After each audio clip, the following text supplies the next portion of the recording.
Praise the lord. దేవుడు మనల్ని ప్రేమించి మనకు మరొక దినాన్ని అనుగ్రహిస్తూ వచ్చారు. అందుని బట్టి దేవునికి స్తోత్రం. ఉదయకాలము దేవుని వాగ్దానం.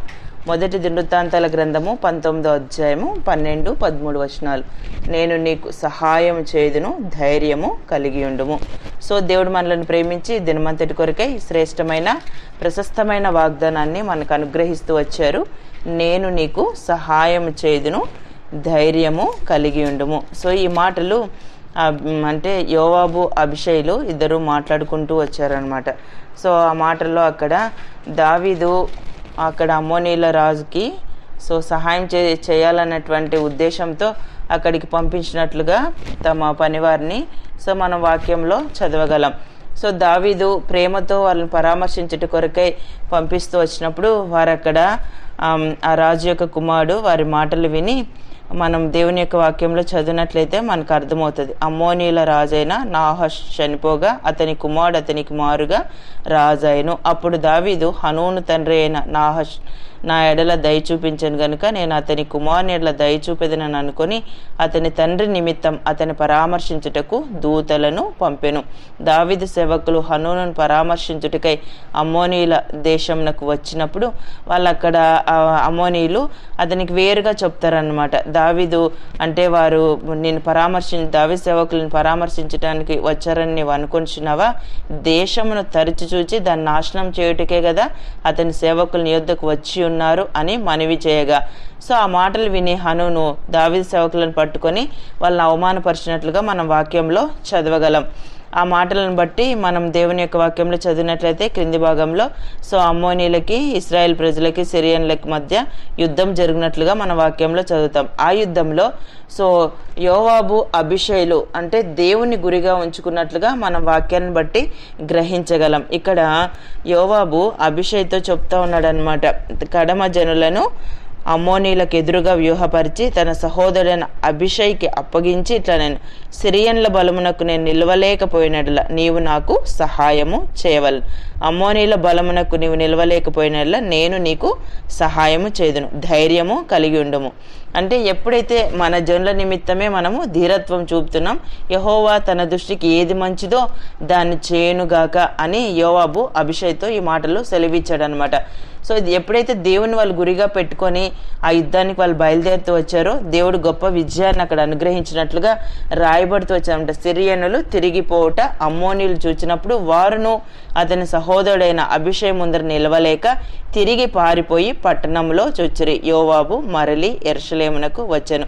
దేవుడు జోక్యం చేసుకుంటే వాళ్ళు ఎంతటి బలవంతులైనా దేవుడు వాళ్ళని బలహీనులుగా చేస్తాడు. సో తన ప్రజలదే విజయము దేవుడు అనుగ్రహించేటువంటి వారుగా ఉంటారు అనమాట. మనం ఇదే వృత్తాంతాన్ని 2వ సమూయేలు గ్రంథం 10వ అధ్యాయంలో కూడా మనం చదివినట్లయితే అక్కడ అర్థమవుతుంది. అక్కడైతే దేవుడు తన దృష్టికి అనుకూలమైనది చేయనుగాక అని అక్కడ యోవాబు ఆ మాట సెలవిచ్చాడు. ఇక్కడైతే యెహోవా తన దృష్టికి ఏది మంచిదో దాన్ని చేయనుగాక అంటే దేవునికి అనుకూలమైనది, దేవుని దృష్టికి మంచిది మన జీవితంలో ఆయన జరిగించే దేవుడు. ఎప్పుడైతే దేవుని మనం గురిగా ఉంచుకుంటామో ఎంతటి బలహీనమైన పరిస్థితులైనా ఎంతటి అవమానకరమైన పరిస్థితులైనా ఆ పరిస్థితుల్లో దేవుడు మనకు ముందుండి విజయాన్ని అనుగ్రహించే దేవుడు అనమాట. యోవాబు అభిషేయులు అలాగా దేవుని గురిగా ఉంచుకుంటూ వచ్చారు. సో వారి విజయాన్ని వాళ్ళు సొంతం చేసుకున్నట్లుగా మనం దేవుని యొక్క వాక్యంలో చదవగలం. ఉదయకాలం నీవు కూడా పరిస్థితులను బట్టి బాధపడుతున్నావేమో, దేవునికి జ్ఞాపకం చేస్తున్నాడు. నేను నీకు సహాయము చేయుదును, ధైర్యము కలిగి ఉండుము.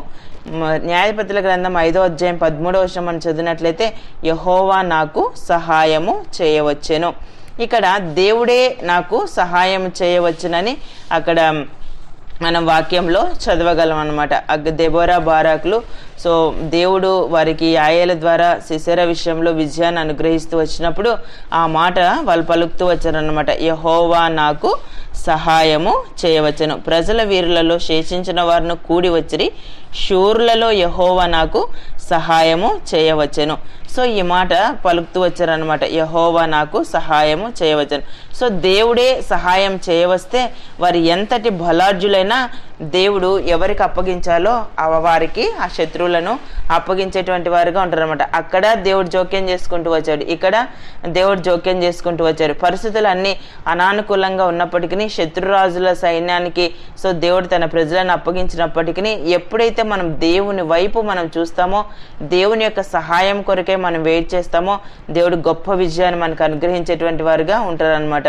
మొదటి దినవృత్తాంతాల గ్రంథం 5వ అధ్యాయం 21వ వచనం చదివితే వారిని జయించుటకు వారికి సహాయము కలిగెను. ఇక్కడ ఈ రూబెనీయులు, గాదీలు, మనష్షే అర్ధగోత్రపు వారు కూడా యుద్ధమందు దేవుని యందు వాళ్ళు నమ్మకం ఉంచుతూ వచ్చారు. అదే మనము 20వ వచనంలో చదివినట్లయితే యుద్ధమందు వారు దేవునికి మొరపెట్టగా ఆయన మీద వారు నమ్మిక ఉంచినందున ఆయన వారి మొర ఆలకించను గనుక వారికి జయించుటకు వారికి సహాయము కలిగెను. ఎప్పుడైతే దేవుని యందు మనం నమ్మిక ఉంచుతామో జయించే శక్తిని, జయించే సహాయాన్ని దేవుడు మనకి అనుగ్రహించేటువంటి వారుగా ఉంటారనమాట. సో దేవుని ద్వారానే మనము సహాయాన్ని పొందగలం. మనం ఈ 3 వాగ్దానాలు కూడా మనం ధ్యానించినట్లయితే కేవలము దేవుని ద్వారానే ఈ సహాయాన్ని మనం పొందగలం. ఎప్పుడైతే వాళ్ళు యుద్ధంలో దేవుని యొక్క సహాయం కొరకై యోవాబు, అభిషేయులు చూచినట్టుగా, సో అలాగే దెబోరా, బారాకు దేవుని కీర్తించినట్లుగా యెహోవా నాకు సహాయం చేయవచ్చనని ఇక్కడ రూబెనీయులు, గాదీలు, మనష్షే అర్ధగోత్రపు వారు కూడా దేవుని యందు నమ్మిక ఉంచుతూ వచ్చారు. సో తద్వారా వారిని జయించుటకు వారికి సహాయము కలిగెను. సో దేవుడు శత్రువులపై విజయం ఇచ్చేది దేవుడు మాత్రమే. సో మన జీవితంలో రకరకాల పరిస్థితులు, అవి శత్రు భయాలు కావచ్చు, అవమానకరమైన పరిస్థితులు కావచ్చు, బలహీనమైన పరిస్థితులే కావచ్చు, ఎలాంటి పరిస్థితులైనా సో దేవుని మనం గురిగా ఉంచుకుంటూ వచ్చినప్పుడు దేవుడి పరిస్థితులన్నింటిలో విజయాన్ని మనకి అనుగ్రహించేటువంటి వారుగా ఉంటారు. దేవుని ద్వారానే మనం సహాయాన్ని పొందగలం. ఉదయకాలం నాకు సహాయం చేసేవాళ్ళు లేరు, నేను సహాయాన్ని ఏ విధంగా పొందగలను నాకున్న పరిస్థితులను బట్టి అని ఉదయకాలం ఆలోచిస్తున్నావేమో, నీకు సహాయం చేసేది కేవలం దేవుడు మాత్రమే. సో దేవుని మీద ఆధారపడి ముందుకు కొనసాగినట్లు దేవుడు మనందరికీ సహాయం చేయను గాక. ప్రార్థన చేసుకుందాం. ప్రియమైన తండ్రి, మీకు వందనాలు. యేసయ్య, మమ్మల్ని ప్రేమించి మాకు అనుగ్రహించిన ఈ శ్రేష్టమైన వాగ్దానాన్ని బట్టి స్తుతిస్తున్నాను ప్రభా. నేను నీకు సహాయం చేయుదును, ధైర్యం కలిగి ఉండు అని సెలవిచ్చారు. ఉదయకాలం నిత్య జీవపు మాటలు వింటున్న మీ ప్రజలందరినీ కూడా జ్ఞాపకం చేసుకునండి. మీ వాగ్దానం వారి జీవితంలో నెరవేర్చి సహాయపడుతూ రావాల్సిందిగా కోరుతూ యేసుప్రభు నామమున ప్రార్థిస్తున్నాను తండ్రి. ఆమెన్.